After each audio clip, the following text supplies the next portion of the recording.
شروع اللہ کے نام سے جو بڑا مہربان نہایت رحم والا ہے۔ حامیم۔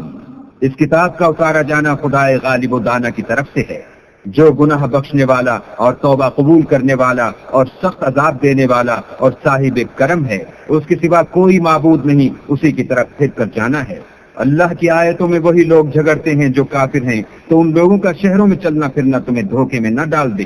ان سے پہلے نوح کی قوم اور ان کے بعد اور امتوں نے بھی پیغمبروں کی تکذیب کی، اور ہر امت نے اپنے پیغمبر کے بارے میں یہی قصد کیا کہ اس کو پکڑ لیں اور بےہودہ شبہات سے جھگڑتے رہے کہ اس سے حق کو زائل کر دیں، تو میں نے ان کو پکڑ لیا، سو دیکھ لو میرا عذاب کیسا ہوا۔ اور اسی طرح کافروں کے بارے میں بھی تمہارے پروردگار کی بات پوری ہو چکی ہے کہ وہ اہل دوزخ ہیں، جو لوگ عرش کو اٹھائے ہوئے اور جو اس کے گردا گرد حلقہ باندھے ہوئے ہیں، یعنی فرشتے، وہ اپنے پروردگار کی تعریف کے ساتھ تسبیح کرتے رہتے ہیں اور اس کے ساتھ ایمان رکھتے ہیں اور مومنوں کے لیے بخشش مانگتے رہتے ہیں کہ اے ہمارے پروردگار، تیری رحمت اور تیرا علم ہر چیز کو احاطہ کیے ہوئے ہے، تو جن لوگوں نے توبہ کی اور تیرے رستے پر چلے ان کو بخش دے اور دوزخ کے عذاب سے بچا لے۔ اے ہمارے پروردگار، ان کو ہمیشہ رہنے کی بہشتوں میں داخل کر جن کا تو نے ان سے وعدہ کیا ہے، اور جو ان کے باپ دادا اور ان کی بیویوں اور ان کی اولاد میں سے نیک ہوں ان کو بھی، بے شک تو غالب حکمت والا ہے۔ اور ان کو عذابوں سے بچائے رکھ، اور جس کو تو اس روز عذابوں سے بچا لے گا تو بے شک اس پر مہربانی فرمائی، اور یہی بڑی کامیابی ہے۔ جن لوگوں نے کفر کیا ان سے پکار کر کہہ دیا جائے گا کہ جب تم دنیا میں ایمان کی طرف بلائے جاتے تھے اور مانتے نہیں تھے تو اللہ اس سے کہیں زیادہ بیزار ہوتا تھا جس قدر تم اپنے آپ سے بیزار ہو رہے ہو۔ وہ کہیں گے کہ اے ہمارے پروردگار، تو نے ہم کو 2 دفعہ بے جان کیا اور 2 دفعہ جان بخشی، ہم کو اپنے گناہوں کا اقرار ہے، تو کیا نکلنے کی کوئی سبیل ہے؟ یہ اس لیے کہ جب تنہا اللہ کو پکارا جاتا تھا تو تم انکار کر دیتے تھے، اور اگر اس کے ساتھ شریک مقرر کیا جاتا تھا تو تسلیم کر لیتے تھے۔ تو حکم تو اللہ ہی کا ہے جو سب سے اوپر اور سب سے بڑا ہے۔ وہی تو ہے جو تم کو اپنی نشانیاں دکھاتا ہے اور تم پر آسمان سے رزق اتارتا ہے، اور نصیحت تو وہی پکڑتا ہے جو اس کی طرف رجوع کرتا ہے۔ تو اللہ کی عبادت کو خالص کر کر اسی کو پکارو، اگرچہ کافر برا ہی مانے۔ وہ مالک درجات عالی اور صاحب عرش ہے، اپنے بندوں میں سے جس کو چاہتا ہے اپنے حکم سے وہی بھیجتا ہے تاکہ ملاقات کے دن سے ڈرائے۔ جس روز وہ نکل پڑیں گے ان کی کوئی چیز اللہ سے مخفی نہ رہے گی۔ آج کس کی بادشاہت ہے؟ اللہ کی، جو اکیلا اور غالب ہے۔ آج کے دن ہر شخص کو اس کے اعمال کا بدلہ دیا جائے گا۔ آج کسی کے حق میں بے انصافی نہیں ہوگی، بے شک اللہ جلد حساب لینے والا ہے۔ اور ان کو قریب آنے والے دن سے ڈراؤ جبکہ دل غم سے بھر کر گلوں تک آ رہے ہوں گے، اور ظالموں کا کوئی دوست نہیں ہوگا اور نہ کوئی سفارشی جس کی بات قبول کی جائے۔ وہ آنکھوں کی خیانت کو جانتا ہے اور جو باتیں سینوں میں پوشیدہ ہیں ان کو بھی، اور اللہ سچائی کے ساتھ حکم فرماتا ہے۔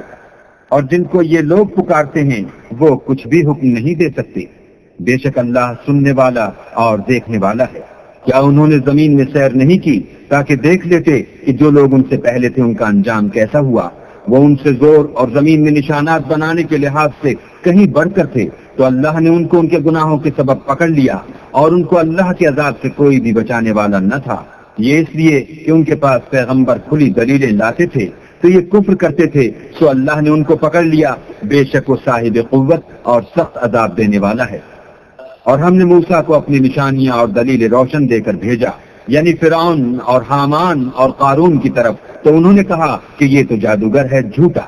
غرض جب وہ ان کے پاس ہماری طرف سے حق لے کر پہنچے تو کہنے لگے کہ جو لوگ اس کے ساتھ اللہ پر ایمان لائے ہیں ان کے بیٹوں کو قتل کر دو اور بیٹیوں کو رہنے دو، اور کافروں کی تدبیریں بے ٹھکانے ہوتی ہیں۔ اور فرعون بولا کہ مجھے چھوڑو کہ موسیٰ کو قتل کر دوں اور وہ اپنے پروردگار کو بلا لے، مجھے ڈر ہے کہ وہ کہیں تمہارے دین کو نہ بدل دے یا ملک میں فساد نہ پیدا کر دے۔ موسیٰ نے کہا کہ میں ہر متکبر سے جو حساب کے دن یعنی قیامت پر ایمان نہیں لاتا اپنے اور تمہارے پروردگار کی پناہ لے چکا ہوں۔ اور فرعون کے لوگوں میں سے ایک مومن شخص جو اپنے ایمان کو پوشیدہ رکھتا تھا کہنے لگا، کیا تم ایسے شخص کو قتل کرنا چاہتے ہو جو کہتا ہے کہ میرا پروردگار اللہ ہے، اور وہ تمہارے پاس تمہارے پروردگار کی طرف سے نشانیاں بھی لے کر آیا ہے، اور اگر وہ جھوٹا ہوگا تو اس کے جھوٹ کا ضرر اسی کو ہوگا، اور اگر سچا ہوگا تو کوئی سا عذاب جس کا وہ تم سے وعدہ کرتا ہے تم پر واقع ہو کر رہے گا۔ بے شک اللہ اس شخص کو ہدایت نہیں دیتا جو بے لحاظ جھوٹا ہے۔ اے قوم، آج تمہاری ہی بادشاہت ہے اور تم ہی ملک میں غالب ہو، لیکن اگر ہم پر اللہ کا عذاب آ گیا تو اس کے دور کرنے کے لیے ہماری مدد کون کرے گا؟ فرعون نے کہا کہ میں تمہیں وہی بات سمجھاتا ہوں جو مجھے سوجھی ہے، اور وہی راہ بتاتا ہوں جس میں بھلائی ہے۔ تو جو مومن تھا وہ کہنے لگا کہ اے قوم، مجھے تمہاری نسبت خوف ہے کہ مبادہ تم پر اور امتوں کی طرح کے دن کا عذاب آ جائے، یعنی نوح کی قوم اور عاد اور سمود اور جو لوگ ان کے پیچھے ہوئے ہیں ان کے حال کی طرح تمہارا حال نہ ہو جائے، اور اللہ تو بندوں پر ظلم کرنا نہیں چاہتا۔ اور اے قوم، مجھے تمہاری نسبت پکار کے دن یعنی قیامت کا خوف ہے، جس دن تم پیٹ پھیر کر قیامت کے میدان سے بھاگو گے، اس دن تم کو کوئی عذاب خدا سے بچانے والا نہ ہوگا، اور جس شخص کو اللہ گمراہ کرے اس کو کوئی ہدایت دینے والا نہیں۔ اور پہلے یوسف بھی تمہارے پاس نشانیاں لے کر آئے تھے، تو جو وہ لائے تھے اس سے تم ہمیشہ شک ہی میں رہے، یہاں تک کہ جب وہ فوت ہو گئے تو تم کہنے لگے کہ اللہ اس کے بعد کبھی کوئی پیغمبر نہیں بھیجے گا۔ اسی طرح اللہ اس شخص کو گمراہ کر دیتا ہے جو حد سے نکل جانے والا اور شک کرنے والا ہو۔ جو لوگ بغیر اس کے کہ ان کے پاس کوئی دلیل آئی ہو اللہ کی آیتوں میں جھگڑتے ہیں، اللہ کے نزدیک اور مومنوں کے نزدیک جھگڑا سخت ناپسند ہے۔ اسی طرح اللہ ہر متکبر سرکش کے دل پر مہر لگا دیتا ہے۔ اور فرعون نے کہا کہ حامان، میرے لیے ایک محل بناؤ تاکہ میں اس پر چڑھ کر رستوں پر پہنچ جاؤں، یعنی آسمانوں کے رستوں پر، پھر موسیٰ کے اللہ کو دیکھ لوں، اور میں تو اسے جھوٹا سمجھتا ہوں۔ اور اسی طرح فرعون کو اس کے اعمال بد اچھے معلوم ہوتے تھے اور وہ رستے سے روک دیا گیا تھا، اور فرعون کی تدبیر تو بیکار تھی۔ اور وہ شخص جو مومن تھا اس نے کہا کہ بھائیو میرے پیچھے چلو، میں تمہیں بھلائی کا رستہ دکھاؤں گا۔ بھائیو، یہ دنیا کی زندگی چند روز فائدہ اٹھانے کی چیز ہے، اور جو آخرت ہے وہی ہمیشہ رہنے کا گھر ہے۔ جو برے کام کرے گا اس کو بدلہ بھی ویسا ہی ملے گا، اور جو نیک کام کرے گا مرد ہو یا عورت اور وہ صاحب ایمان بھی ہوگا تو ایسے لوگ بہشت میں داخل ہوں گے، وہاں ان کو بے شمار رزق ملے گا۔ اور اے قوم، میرا کیا حال ہے کہ میں تو تم کو نجات کی طرف بلاتا ہوں اور تم مجھے دوزخ کی آگ کی طرف بلاتے ہو۔ تم مجھے اس لیے بلاتے ہو کہ اللہ کے ساتھ کفر کروں اور اس چیز کو اس کا شریک مقرر کروں جس کا مجھے کچھ بھی علم نہیں، اور میں تم کو خدائے غالب اور بخشنے والے کی طرف بلاتا ہوں۔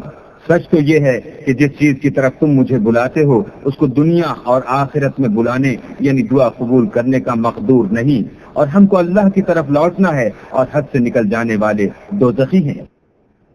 جو بات میں تم سے کہتا ہوں تم اسے آگے چل کر یاد کرو گے، اور میں اپنا کام اللہ کے سپرد کرتا ہوں، بے شک اللہ بندوں کو دیکھنے والا ہے۔ غرض اللہ نے موسیٰ کو ان لوگوں کی تدبیروں کی برائیوں سے محفوظ رکھا، اور فرعون والوں کو برے عذاب نے آ گھیرا، یعنی آتش جہنم کے صبح و شام اس کے سامنے پیش کیے جاتے ہیں، اور جس روز قیامت برپا ہوگی حکم ہوگا کہ فرعون والوں کو سخت عذاب میں داخل کرو۔ اور جب وہ دوزخ میں جھگڑیں گے تو ادنا درجے کے لوگ بڑے آدمیوں سے کہیں گے کہ ہم تو تمہارے تابع تھے، تو کیا تم دوزخ کے عذاب کا کچھ حصہ ہم سے دور کر سکتے ہو؟ بڑے آدمی کہیں گے کہ تم بھی اور ہم بھی سب دوزخ میں ہیں، اللہ بندوں میں فیصلہ کر چکا ہے۔ اور جو لوگ آگ میں جل رہے ہوں گے وہ دوزخ کے داروغوں سے کہیں گے کہ اپنے پروردگار سے دعا کرو کہ ایک روز تو ہم سے عذاب ہلکا کر دے۔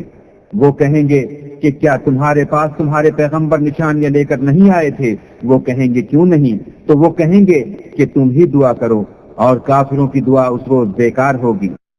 ہم اپنے پیغمبروں کی اور جو لوگ ایمان لائے ہیں ان کی دنیا کی زندگی میں بھی مدد کرتے ہیں، اور جس دن گواہ کھڑے ہوں گے یعنی قیامت کو بھی، جس دن ظالموں کو ان کی معذرت کچھ فائدہ نہ دے گی اور ان کے لیے لعنت اور برا گھر ہے۔ اور ہم نے موسیٰ کو ہدایت کی کتاب دی اور بنی اسرائیل کو اس کتاب کا وارث بنایا۔ عقل والوں کے لیے ہدایت اور نصیحت ہے۔ تو صبر کرو، بے شک اللہ کا وعدہ سچا ہے، اور اپنے گناہوں کی معافی مانگو، اور صبح و شام اپنے پروردگار کی تعریف کے ساتھ تسبیح کرتے رہو۔ جو لوگ بغیر کسی دلیل کے جو ان کے پاس آئی ہو اللہ کی آیتوں میں جھگڑتے ہیں ان کے دلوں میں اور کچھ نہیں، ارادہ عظمت ہے، اور وہ اس کو پہنچنے والے نہیں۔ تو اللہ کی پناہ مانگو، بے شک وہ سننے والا اور دیکھنے والا ہے۔ آسمانوں اور زمین کا پیدا کرنا لوگوں کے پیدا کرنے کی نسبت بڑا کام ہے، لیکن اکثر لوگ نہیں جانتے۔ اور اندھا اور آنکھ والا برابر نہیں، اور نہ ایمان لانے والے نیکوکار اور نہ بدکار برابر ہیں۔ حقیقت یہ ہے کہ تم بہت کم غور کرتے ہو۔ قیامت تو آنے والی ہے، اس میں کچھ شک نہیں، لیکن اکثر لوگ ایمان نہیں رکھتے۔ اور تمہارے پروردگار نے کہا ہے کہ تم مجھ سے دعا کرو، میں تمہاری دعا قبول کروں گا، جو لوگ میری عبادت سے از راہ تکبر کرنے آتے ہیں عنقریب جہنم میں ذلیل ہو کر داخل ہوں گے۔ اللہ ہی تو ہے جس نے تمہارے لیے رات بنائی کہ اس میں آرام کرو اور دن کو روشن بنایا کہ اس میں کام کرو۔ بے شک اللہ لوگوں پر فضل کرنے والا ہے، لیکن اکثر لوگ شکر نہیں کرتے۔ یہی اللہ تمہارا پروردگار ہے جو ہر چیز کا پیدا کرنے والا ہے، اس کے سوا کوئی معبود نہیں، پھر تم کہاں بھٹک رہے ہو؟ اسی طرح وہ لوگ بھٹک رہے تھے جو اللہ کی آیتوں سے انکار کرتے تھے۔ اللہ ہی تو ہے جس نے زمین کو تمہارے لیے ٹھہرنے کی جگہ اور آسمان کو چھت بنایا اور تمہاری صورتیں بنائیں اور صورتیں بھی اچھی بنائیں اور تمہیں پاکیزہ چیزیں کھانے کو دیں۔ یہی اللہ تمہارا پروردگار ہے۔ بس اللہ پروردگار عالم بہت ہی بابرکت ہے۔ وہ زندہ ہے جسے موت نہیں، اس کے سوا کوئی عبادت کے لائق نہیں، تو اس کی عبادت کو خالص کر کر اسی کو پکارو۔ ہر طرح کی تعریف اللہ ہی کو سزاوار ہے جو تمام جہان کا پروردگار ہے۔ اے محمد صلی اللہ علیہ وآلہ وسلم، ان سے کہہ دو کہ مجھے اس بات کی ممانعت کی گئی ہے کہ جن کو تم اللہ کے سوا پکارتے ہو ان کی پرستش کروں، اور میں ان کی کیوں کر پرستش کروں جبکہ میرے پاس میرے پروردگار کی طرف سے کھلی دلیلیں آ چکی ہیں، اور مجھ کو حکم یہ ہوا ہے کہ پروردگار عالم ہی کا تابع فرمان رہوں۔ وہی تو ہے جس نے تم کو پہلے مٹی سے پیدا کیا، پھر نطفہ بنا کر، پھر لوتھڑا بنا کر، پھر تم کو نکالتا ہے کہ تم بچے ہوتے ہو، پھر تم اپنی جوانی کو پہنچتے ہو، پھر بوڑھے ہو جاتے ہو، اور کوئی تم میں سے پہلے ہی مر جاتا ہے اور تم موت کے وقت مقرر تک پہنچ جاتے ہو، اور تاکہ تم سمجھو وہی تو ہے جو جلاتا اور مارتا ہے۔ پھر جب وہ کوئی کام کرنا اور کسی کو پیدا کرنا چاہتا ہے تو اس سے کہہ دیتا ہے کہ ہو جا، تو وہ ہو جاتا ہے۔ کیا تم نے ان لوگوں کو نہیں دیکھا جو اللہ کی آیتوں میں جھگڑتے ہیں؟ یہ کہاں بھٹک رہے ہیں؟ جن لوگوں نے کتاب اللہ کو اور جو کچھ ہم نے اپنے پیغمبروں کو دے کر بھیجا اس کو جھٹلایا، وہ ان قریب معلوم کر لیں گے، جبکہ ان کی گردنوں میں طوق اور زنجیریں ہوں گی اور گھسیٹے جائیں گے، یعنی کھولتے ہوئے پانی میں، پھر آگ میں جھونک دیے جائیں گے۔ پھر ان سے کہا جائے گا کہ وہ کہاں ہیں جن کو تم اللہ کے شریک بناتے تھے، یعنی غیر خدا؟ کہیں گے وہ تو ہم سے جاتے رہے، بلکہ ہم تو پہلے کسی چیز کو پکارتے ہی نہیں تھے۔ اسی طرح اللہ کافروں کو گمراہ کرتا ہے۔ یہ اس کا بدلہ ہے کہ تم زمین میں حق کے بغیر یعنی اس کے خلاف خوش ہوا کرتے تھے، اور اس کی سزا ہے کہ اترایا کرتے تھے۔ اب جہنم کے دروازوں میں داخل ہو جاؤ، ہمیشہ اسی میں رہو گے، متکبروں کا کیا برا ٹھکانہ ہے۔ تو اے پیغمبر صبر کرو، اللہ کا وعدہ سچا ہے۔ اگر ہم تم کو کچھ اس میں سے دکھا دیں جس کا ہم تم سے وعدہ کرتے ہیں، یعنی کافروں پر عذاب نازل کریں یا تمہاری مدت حیات پوری کر دیں، تو ان کو ہماری ہی طرف لوٹ کر آنا ہے۔ اور ہم نے تم سے پہلے بہت سے پیغمبر بھیجے، ان میں کچھ تو ایسے ہیں جن کے حالات تم سے بیان کر دیے ہیں، اور کچھ ایسے ہیں جن کے حالات بیان نہیں کیے، اور کسی پیغمبر کا مقدور نہ تھا کہ اللہ کے حکم کے بغیر کوئی نشانی لائے۔ پھر جب اللہ کا حکم آ پہنچا تو انصاف کے ساتھ فیصلہ کر دیا گیا، اور اہل باطل نقصان میں پڑ گئے۔ اللہ ہی تو ہے جس نے تمہارے لیے چار پائے بنائے تاکہ ان میں سے بعض پر سوار ہو اور بعض کو تم کھاتے ہو، اور تمہارے لیے ان میں اور بھی فائدے ہیں، اور اس لیے بھی کہ کہیں جانے کی تمہارے دلوں میں جو حاجت ہو ان پر چڑھ کر وہاں پہنچ جاؤ، اور ان پر اور کشتیوں پر تم سوار ہوتے ہو، اور وہ تمہیں اپنی نشانیاں دکھاتا ہے، تو تم اللہ کی کن کن نشانیوں کو نہ مانو گے؟ کیا ان لوگوں نے زمین میں سیر نہیں کی تاکہ دیکھتے کہ جو لوگ ان سے پہلے تھے ان کا انجام کیسا ہوا؟ حالانکہ وہ ان سے کہیں زیادہ اور طاقتور اور زمین میں نشانات بنانے کے اعتبار سے بہت بڑھ کر تھے، تو جو کچھ وہ کرتے تھے وہ ان کے کچھ کام نہ آیا۔ اور جب ان کے پیغمبر ان کے پاس کھلی نشانیاں لے کر آئے تو جو علم اپنے خیال میں ان کے پاس تھا اس پر اترانے لگے، اور جس چیز سے تمسخر کیا کرتے تھے اس نے ان کو آ گھیرا۔ پھر جب انہوں نے ہمارا عذاب دیکھ لیا تو کہنے لگے کہ ہم خدا واحد پر ایمان لائے، اور جس چیز کو اس کے ساتھ شریک بناتے تھے اس سے نامعتقد ہوئے۔ لیکن جب وہ ہمارا عذاب دیکھ چکے اس وقت ان کے ایمان نے ان کو کچھ بھی فائدہ نہ دیا۔ یہ اللہ کی عادت ہے جو اس کے بندوں کے بارے میں چلی آتی ہے، اور وہاں کافر گھاٹے میں پڑ کر رہ گئے۔